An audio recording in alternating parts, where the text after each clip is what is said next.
ஓம் நம சிவாய. எக்ஸ்கவேஷன் முடிஞ்சு இப்போ நம்ம வீடு நெக்ஸ்ட் மேஜர் ஸ்டேஜுக்கு மூவ் ஆகிடுச்சு. வணக்கம் ஃப்ரெண்ட்ஸ், நான் உங்கள் Suren. Welcome to SK family. Last அப்டேட்டில் ப்ரீகேஸ்ட் வாட்டர் ஸ்டம் இன்ஸ்டாலேஷன் பற்றி ஷேர் பண்ணியிருந்தேன். இன்றைக்கி சைட்டுக்கு வந்த உடனே ஒரு பெரிய டிஃப்ரென்ஸ் தெரிஞ்சது. கொஞ்ச நாளுக்கு முன்னாடி வரைக்கும் எக்ஸ்கவேஷன், வாட்டர் இஷ்யூஸ், லேண்ட்ஸ்லைடிங்னு இருந்த சைட்டை இப்போ ஸ்லோலி ப்ராப்பர் பில்டிங் ஸ்ட்ரக்சர் மாதிரி ஷேப் எடுக்க ஆரம்பிச்சிருக்கு. ப்ரீகேஸ்ட் வாட்டர் ஸ்டம் இன்ஸ்டாலேஷன் சக்ஸஸ்ஃபுல்லாக கம்ப்ளீட் ஆன அப்புறம் இன்றைக்கி என்டையர் சைட்டில் சாயில் ஃபில்லிங் ஒர்க் கம்ப்ளீட் பண்ணாங்க. பேஸ்மெண்ட் ஏரியா சுற்றியும் லேண்ட் ஈவன்லி ஃபில் பண்ணி லெவல் கரெக்ட் பண்ணாங்க. ஆனஸ்ட்லி சொல்லணும்னா சைட் க்ளீனாக அண்ட் லெவலாக பார்க்கும்போது ரொம்ப சாட்டிஸ்ஃபையிங்காக இருந்துச்சு. அதோட இன்னொரு இம்பார்ட்டண்ட் ஒர்க்கும் ஸ்டார்ட் ஆகிடுச்சு. பிளின்த்காக பிசிசி ஃபூட்டிங் ஒர்க் ஸ்டார்ட் பண்ணியிருக்கோம்.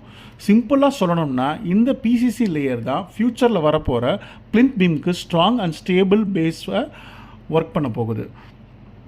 கரெக்ட் ப்ரொபோர்ஷனில் எம் சாண்டு, ஜல்லி, காங்க்ரீட் மிக்ஸ் யூஸ் பண்ணி பிசிசி ஒர்க் நடந்துச்சு.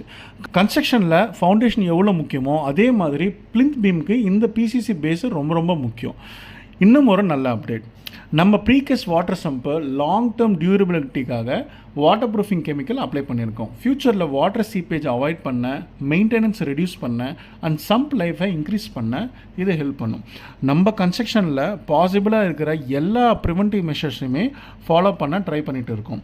அதோட நெக்ஸ்ட் ஸ்டேஜுக்கு தேவையான மெட்டீரியல்ஸும் சைட்டுக்கு வர ஆரம்பிச்சிது. Steel materials and other requirements gradually reach ஆகுச்சு. இதை பார்க்கும்போது நெக்ஸ்ட் ஸ்டேஜ் ஒர்க் ஸ்டார்ட் ஆக போகிற எக்ஸைட்மெண்ட் வந்துடுச்சு. இந்த வாரம் ஃபுல்லாக பிளின்த் பீம் ஒர்க் தான் ப்ராசஸில் இருக்க போகுது. பிளின்த் பீம் கம்ப்ளீட் ஆன அப்புறம் நம்ம ட்ரீம் ஹோம் இன்னொரு மேஜர் மைல்ஸ்டோனை ரீச் பண்ணோம். ஹானஸ்ட்லி சொல்லணும்னா இந்த ஜேர்னி ஸ்டார்ட் பண்ணும்போது எக்ஸ்கவேஷன், வாட்டர் இஷ்யூஸ், லேண்ட்ஸ்லைடிங்னு நிறைய சேலஞ்சஸ் இருந்துச்சு.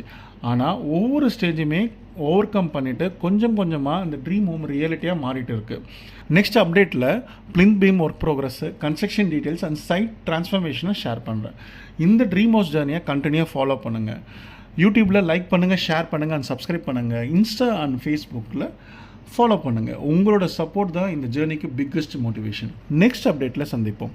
Bye bye.